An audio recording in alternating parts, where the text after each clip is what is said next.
আসসালামু আলাইকুম বন্ধুরা, কেমন আছেন সবাই? আজকে আপনাদের সামনে পাথরের কয়েকটা ভালো দিক এবং মন্দ দিক আলোচনা করব।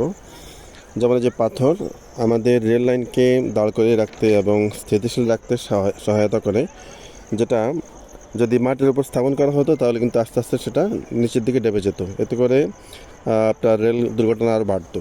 পাথর শক্ত, যার কারণে রেলটা এখানে স্থায়ীভাবে থেকে যায়, এটা ডেবে যায় না।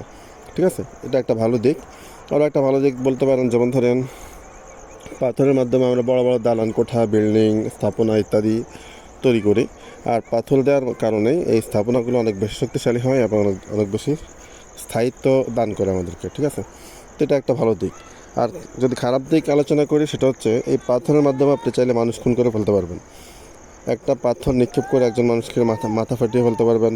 বুকের মধ্যে আঘাত করতে পারলে একটা মানুষ সাথে সাথে মারা যেতে পারে। ঠিক আছে, তো এটা হচ্ছে আরেকটা খারাপ দিক।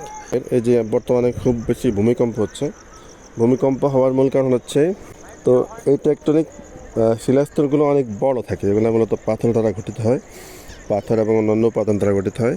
এগুলো অনেক বড় হওয়ার কারণে এগুলো যখন নাড়াচাড়া করে তখনই মূলত কোনো কিছুর সাথে যখন ঘর্ষণ হয় বা একটা টেকটনিক পাথরের সাথে যখন আরেকটা পাথর ঘর্ষণ লাগে, তখন মূলত পৃথিবীর মধ্যে আমরা ভূমিকম্প টের পাই।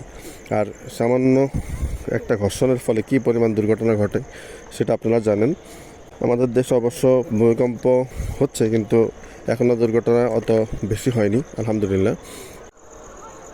তো টেকটনিক শিলাস্তরের একটা মন্দ দিক হলো এটাই যে এটার কম্পনে বা এটার ঘর্ষণের ফলে পৃথিবীতে যে বিপর্যয় তৈরি হয়, এতে করে হাজার হাজার কোটি টাকার বিলিয়ন বিলিয়ন ডলারের ক্ষতি হয়ে যায়, অনেক প্রাণহানি ঘটে, অনেক সম্পদ নষ্ট হয়ে যায়, অর্থনীতি ধসে পড়ে।